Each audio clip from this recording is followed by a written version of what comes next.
Hello everyone. जब से आप सभी ने प्रिपरेशंस करने का सोचा होगा पीएससी एग्जाम्स के लिए, एक चीज कॉमन आपको हर जगह मिली होगी कि हर किसी ने एडवाइस किया था कि न्यूज़पेपर पढ़ना बहुत जरूरी है। कितनी भी पढ़ाई करो, साथ ही साथ न्यूज़पेपर पढ़ना, स्पेशली द हिंदू जरूर पढ़ना, उसका एडिटोरियल पेज जरूर पढ़ना। पर इस सजेशन में एक सबसे बड़ा प्रॉब्लम ये था कि द हिंदू का जो लैंग्वेज है वो बहुत कॉम्प्लिकेटेड होता है और एक आसानी से समझ में नहीं आता। पर इस प्रॉब्लम का सॉल्यूशन क्या था?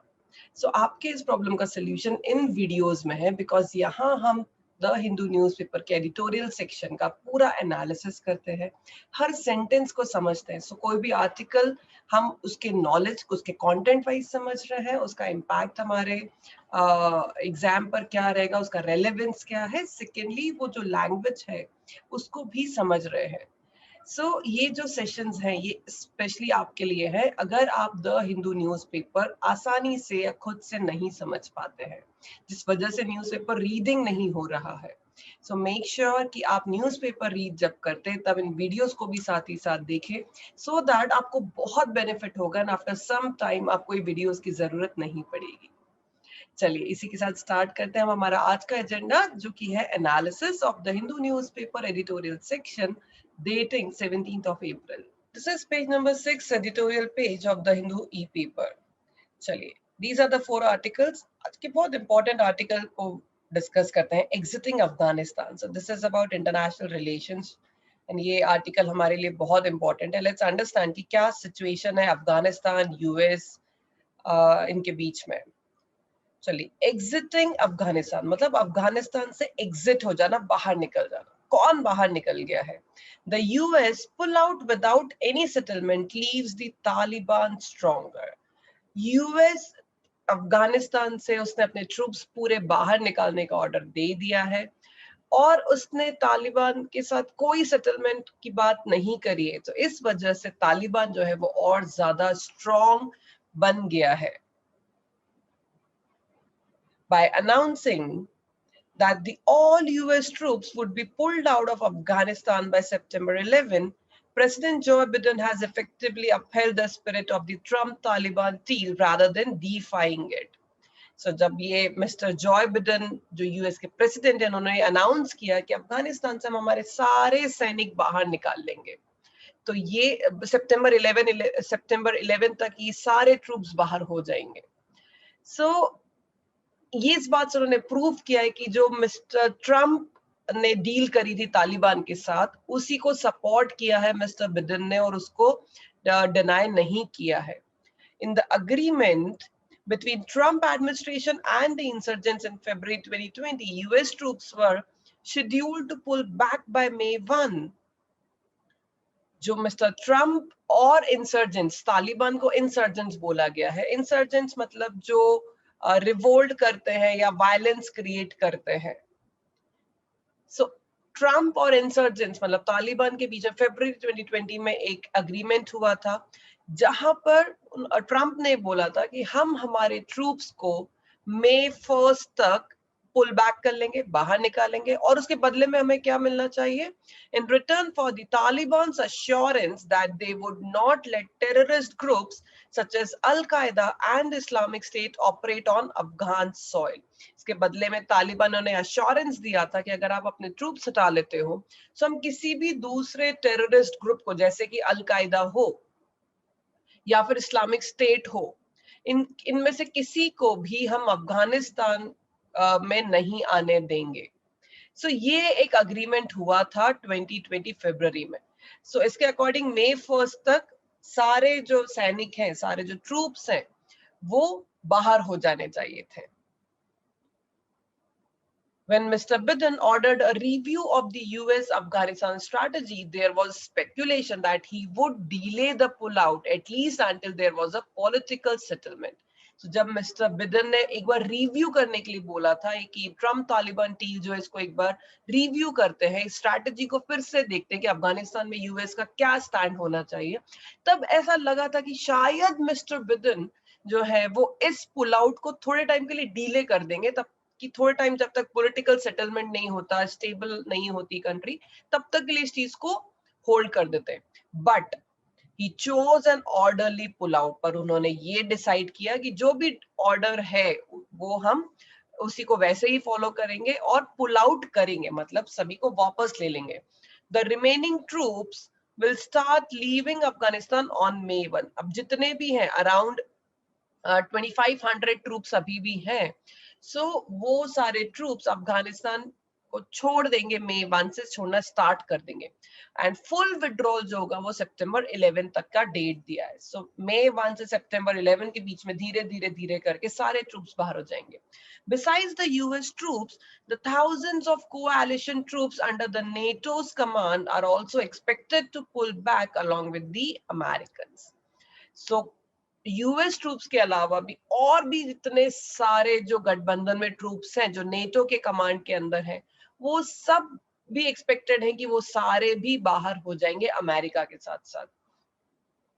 Mr. Biden's push to revive the peace talks between Afghan government and the Taliban has hit a roadblock. So Mr. Biden ने पहले ये पुश किया था कि एक पीस टॉक होना चाहिए, शांति वार्ता होनी चाहिए अफगान गवर्नमेंट और तालिबान के बीच में. तो ये जो पुश किया था, now it has hit a road block कि अब ये होना पॉसिबल नहीं दिख रहा है और अमेरिका अब इस चीज को सपोर्ट नहीं कर रहा है. A US-initiated, UN-led regional peace conference is scheduled to take in Ankara, Turkey on April 24. एक यूएस ने ही एक कॉन्फ्रेंस ऑर्गेनाइज करने के लिए, शेड्यूलिंग करने के लिए बोला था, जिसमें जो कि तुर्की में अप्रैल 24 में होने वाली थी. तो ये पीस कॉन्फ्रेंस था, मतलब तालिबान और अफगान गवर्नमेंट के बीच में पीस होना चाहिए था. But Taliban have made it clear that they will not participate in it. उन्होंने साफ मना कर दिया कि हम इस कॉन्फ्रेंस में पार्टिसिपेट नहीं करेंगे and have threaten to step up attacks if the US did not meet the May 1 withdrawal deadline. और उन्होंने धमकी भी दी कि हम अटैक्स करेंगे अगर यूएस ने अपनी डेडलाइन मीट नहीं करी May 1 वाली. It is not clear whether the peace conference will go through without the Taliban's participation.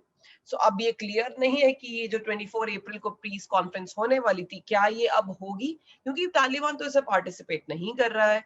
तो क्या ये पीस कॉन्फ्रेंस होगी, और अगर होती है तो इसका आउटपुट क्या मिलेगा, क्योंकि अगर तालिबान होगा ही नहीं. सी, जब भी दो लोगों के बीच में प्रॉब्लम होती है और कोई अगर सुलह कराने जाएगा तो इन दोनों पार्टीज को होना पड़ेगा. अगर इनमें से एक पार्टी है ही नहीं, एब्सेंट है, तो इस मीटिंग का कोई रिजल्ट ही नहीं निकलेगा. This leaves the already shaky Ghani government, जो वहां के प्रेसिडेंट है मिस्टर घानी. सो इस वजह से ये जो सिचुएशन क्रिएट हो गई है, इसने घानी गवर्नमेंट को और ज्यादा ही प्रॉब्लम वाली सिचुएशन में डाल दिया है.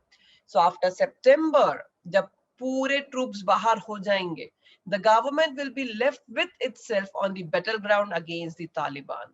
So सितंबर के बाद से तालिबान के अगेंस्ट में गवर्नमेंट अकेले काम करेगी, उनको कोई भी सपोर्ट करने वाला नहीं होगा. For now, Mr. Ghani has held together the powerful sections of the state and society against the Taliban, at least in the provincial capitals. So आज की डेट में जब उन्हें यूएस का सपोर्ट है तो काफी स्ट्रॉन्ग होल्ड है गवर्नमेंट का, मिस्टर घानी का काफी जगह पर तालिबान के अगेंस्ट बहुत स्ट्रॉन्ग होल्ड है. बट तब क्या होगा जब अमेरिकन चले जाएंगे, जब ये ट्रूप्स बाहर हो जाएंगे, the balance of power in the stalemated conflict could shift decisively in favor of the Taliban. पर अब जैसे ही अमेरिकन ट्रूप बाहर हो जाएंगे, सो तालिबान जो है वो without any doubt powerful हो जाएंगे. In the recent past, whenever the Taliban over in the cities, US air power was crucial in driving them back. So past में हर बार ऐसा हुआ कि जब जब तालिबान ने पूरी सिटीज पर अटैक करने की कोशिश करी, वायलेंस क्रिएट करने की कोशिश करी, तब तब यूएस एयर पावर का जो इंटरफेरेंस था वो बहुत ही इंपॉर्टेंट था, क्योंकि उस वजह से वो सब दोबारा चले जाते थे. पर अब जब यूएस के ट्रूप्स नहीं होंगे तब क्या होगा? The country is already witnessing a series of targeted killings of journalists, activities, and other civil society members opposed to the Taliban. Country में ऑलरेडी ही बहुत ज्यादा टारगेट किलिंग्स हो रही है। टारगेट किलिंग्स मतलब चुन चुन के लोगों को मारना। तो किन्हें मारा जा रहा है? वहां के जितने भी जर्नलिस्ट हैं, जो भी एक्टिविस्ट हैं, जो तालिबान के अगेंस्ट आवाज उठाते हैं, या और भी ऐसे लोग जो भी तालिबान के अगेंस्ट हैं, उन सबको मार दिया जाता है। This does not mean that the government is on the verge of collapse, पर इसका मतलब ये नहीं है कि गवर्नमेंट जो है वो खत्म हो जाएगी, कोलैप्स होने वाली है, ऐसा नहीं है। The US has promised that it would continue remote assistance to the government. US ने अभी भी प्रॉमिस किया है कि भले वो वहां से निकल जाएंगे, बट फिर भी वो अपना सपोर्ट देते रहेंगे गवर्नमेंट को। The role of regional players such as Russia, China, and India, which have shared interest in stable Afghanistan, will also be crucial in deciding the country's future. So, जो regional players हैं जैसे कि Russia, China, India, जो near by countries हैं, क्योंकि ये सभी के फेवर में है अगर अफगानिस्तान स्टेबल रहेगा। सी हमारे नेबरहुड में अगर वायलेंस होता रहेगा तो हम सुकून में नहीं रह सकते हैं, सिंपल सी बात है। सो वैसे ही अफगानिस्तान हमारी नेबरिंग कंट्री, अगर वहां अगर स्टेबिलिटी नहीं होगी, वहां पर वायलेंस होगा, तो इंडिया पर भी इम्पैक्ट आएगा। तो वैसे ही रशिया, चाइना, इंडिया सभी चाहते हैं और सभी की भलाई में है कि अफगानिस्तान स्टेबल रहे। सो इन सब कंट्रीज के कंट्रीब्यूशन भी बहुत इंपॉर्टेंट है ये डिसाइड करने में कि अफगानिस्तान का फ्यूचर क्या होगा। But one thing is certain, the US despite all it's military might has lost the war and its withdrawal. कुछ भी आप बोल ले, इतना स्ट्रॉन्ग यूएस का जो मिलिट्री पावर है, उसके बावजूद भी यूएस ये वॉर हार गया और उन्होंने विथड्रॉ कर लिया विदाउट एनी सेटलमेंट और even a peace road map. कोई सेटलमेंट नहीं किया, कोई आगे का डिस्कशन नहीं किया कि कैसे पीस लाया जा सकता है, शांति लाया जा सकती है। और इस वजह से leaves the Taliban stronger and the government weaker, और इसने तालिबान को और ज्यादा स्ट्रॉन्ग कर दिया और गवर्नमेंट को और ज्यादा वीक कर दिया है। This is an ominous sign, ये एक ओमिनियस साइन है। इट मीन्स एक ऐसा साइन कि आगे अब चीजें और ज्यादा खराब होने वाली है। सो ये सिचुएशन है अफगानिस्तान का करंट स्टेट जो है कि यूएस ने अपने ट्रूप्स बाहर निकाल लिए। सो कहीं ना कहीं ये जो पॉलिटिक्स चल रही है, हर कोई अपनी सेफ्टी प्रायोरिटी पर देखना चाहता है, right? So this was all about this article. Now let's see what are the various other articles available. Steep climb. So this whole article is about the Darjeeling, और दार्जिलिंग में जो गोरखा पॉलिटिक्स है कि वो गोरखा लोग अपना एक अलग ही स्टेट मांग रहे, गोरखा लैंड स्टेट मांग रहे हैं दार्जिलिंग में। सो ये पिछले 30 सालों से प्रॉब्लम चला आ रहा है। कहीं अब जो बीजेपी थोड़ा बहुत सपोर्ट कर रहा है, ये इस बात को बढ़ावा देते कि ऐसे पूरे कंट्री में अगर ऐसे सपोर्ट मिलेगा तो बहुत सारे लोग हैं जो ऑटोनॉमी चाहते हैं, जो इंडिपेंडेंट स्टेट चाहते हैं। सो 3 सीट्स है दार्जिलिंग की, जिसके ऊपर ये वेस्ट बंगाल की एक फाइट चल रही है, इलेक्शंस चल रहे हैं। So this is all about the internal politics of West Bengal, Mamata Banerjee, Modi ji, and now this new point of Gorkhaland state जो कि आया है सामने। सो बीजेपी थोड़ा थोड़ा सपोर्ट कर रहे हैं, which is a different signal all together कि अगर वेस्ट बंगाल में बीजेपी जब आती है तब वो क्या स्टैंड लेंगे इस चीज पर। चलिए, next article is the roots of a decentred international order. चलिए, डिसेंटर्ड मतलब कोई भी एक पावरफुल कंट्री नहीं हो रही, हर जगह फैल गया है पावर्स। सो इसके जड़ क्या है और क्या होना चाहिए, तो इस आर्टिकल में बहुत सारे एस्पेक्ट्स पर बात करी है।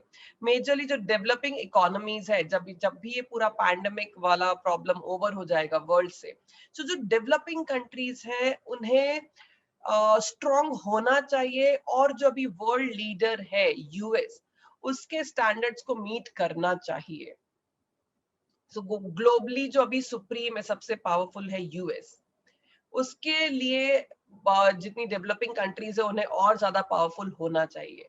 सो ब्रिक्स को लेकर बहुत सारे एक्सपेक्टेशंस हैं कि ब्रिक्स एक शॉर्ट फॉर्म है जिसमें कंट्रीज आती हैं Brazil, Russia, India, China and south Africa. these five are the emerging economies जिन पे एक्सपेक्टेशंस है कि नेक्स्ट वर्ल्ड ऑर्डर जो है वो इन कंट्रीज के हाथ में रहेगा। So a lot of things are there.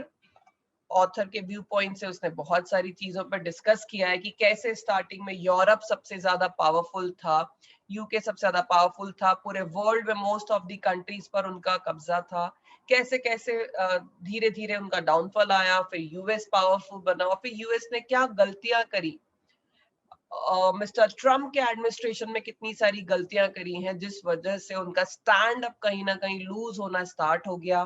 China कैसे स्ट्रांग हो रहा है, चाइना के ट्रेड्स इतने स्ट्रांग हो रहे हैं, चाइना की इकोनॉमी और मिलिट्री बहुत ज्यादा स्ट्रांग हो गई है। So lot of things are here in this article. चलिए, so this is your homework, for sure read this article. Next article is vaccine diplomacy that needs specific clarifications. Vaccine के ऊपर कुछ clarifications हमें चाहिए। See we as a citizen, हमारे दिमाग में भी बहुत सारी क्वेरीज आती है कि हर जगह हम ये सुन रहे हैं कि वैक्सीन का शॉर्टेज हो रहा है, और दूसरी तरफ हम सुन रहे हैं कि इंडिया वैक्सीन एक्सपोर्ट कर रहा है इतनी सारी कंट्रीज को। तो कहीं ना कहीं दिमाग में आता है कि क्यों नहीं पहले इंडियन सिटीजन्स को प्रायोरिटी के साथ वैक्सीन दिया जा रहा है और क्यों इन्हें एक्सपोर्ट किया जा रहा है। सो इसके ये इन सवालों के जवाब हमें कहाँ से मिलेंगे? सो इसी पर ये आर्टिकल बेस्ड है that government needs to convince Indians, government को इंडियंस को समझाने की जरूरत है that the vaccine exports have not been made at the cost of their health. आपकी हेल्थ को दांव पर लगाकर एक्सपोर्ट नहीं किया जा रहा। इस चीज को गवर्नमेंट को समझाना पड़ेगा, कन्विंस करना पड़ेगा। आपके आंसर्स इतने इंपॉर्टेंट होने चाहिए कि इंडियंस को ये चीज समझ में आए। जो हमारे मिनिस्टर ऑफ स्टेट है, ministry of external affairs ministry में मिस्टर मुरलीधरन, उन्होंने कुछ चीजें एक्सप्लेन करने की कोशिश जरूर करी है कि जब पूरा वर्ल्ड अगर सेफ रहेगा तो ही हम सेफ रहेंगे। तो इस टाइम पे सभी को हेल्प करने की जरूरत है। अगर हम सिर्फ अपना इंटरेस्ट देखेंगे तो उससे काम नहीं चलने वाला। ये सिचुएशन ऐसी है, जब आज हमारे नियर बाय हर कोई ठीक रहेगा तभी हम ठीक रह पाएंगे। उन्होंने एक चीज और बोली है कि हम गावी का पार्ट है। This Gavi is global alliance for vaccination and immunisation. ये एक ऑर्गेनाइजेशन का इंडिया पार्ट है। यहाँ से हमें काफी सपोर्ट भी मिलता है। दिस इज द टाइम कि अब हम इसमें कंट्रीब्यूट करें। हमारा ऑब्लिगेशन था कि गावी को हमें वैक्सीन पहुंचाने थे, सो दैट जो छोटी छोटी कंट्रीज है जो अफोर्ड नहीं कर सकती हैं वहां तक ये मेडिसिन और वैक्सीनेशन पहुंच जाए। एक जो नंबर है April 13 तक, that India had supplied over 65 million vaccines to 90 countries. 65 million vaccine अभी तक इंडिया एक्सपोर्ट कर चुका है 90 कंट्रीज को। जिनमें से 10 मिलियन जो है वो सिर्फ ग्रांट्स हैं। ग्रांट का मतलब होता है हमने सिर्फ दान कर दी है। तो 10 मिलियन हमने किसी को सपोर्ट करने के लिए दे दी है। 36 मिलियन जो है वो हमने बेची है कमर्शियल बेसिस पर, and about 19 million under the Covax programme. Covax programme जो गावी के साथ है उसके अंडर में हमने 19 मिलियन उसके अंदर दी है। So these estimates are based on the Ministry of External Affairs statistics. ये statistics दिए हैं उन्होंने। इस पूरे आर्टिकल में कोशिश करी गई है जो मुरलीधरन जी ने बोला है, और फिर भी राइटर जो उन्होंने बोला है कि अभी भी कन्विंसिंग आंसर्स नहीं है कि क्यों, जब इंडिया में ऑलरेडी इतना शॉर्टेज है तो बाहर क्यों वैक्सीन भेजे जा रहे हैं। कुछ सवाल ऐसे हैं जिनके आंसर सिटीजन्स उनसे सेटिस्फाइड नहीं होते, पर गवर्नमेंट को वो स्टैंड लेना पड़ता है। पॉइंट ये है कि गवर्नमेंट को इतना सेटिस्फैक्टरी आंसर देना होगा जिससे कि जो सिटीजन्स हैं उन्हें कॉन्फिडेंस हो अपनी गवर्नमेंट में। ये जो सिचुएशन है, पैंडेमिक का सिचुएशन में सभी परेशान है, ट्रबल में है। इस टाइम पे अगर गवर्नमेंट से अगर हमारा कॉन्फिडेंस खत्म हो जाता है तो ये और ज्यादा पैनिक करने वाली सिचुएशन हो जाएगी। चलिए, so this was all about today's session. Thank you so much everyone. Take care of yourself. Stay home, stay safe.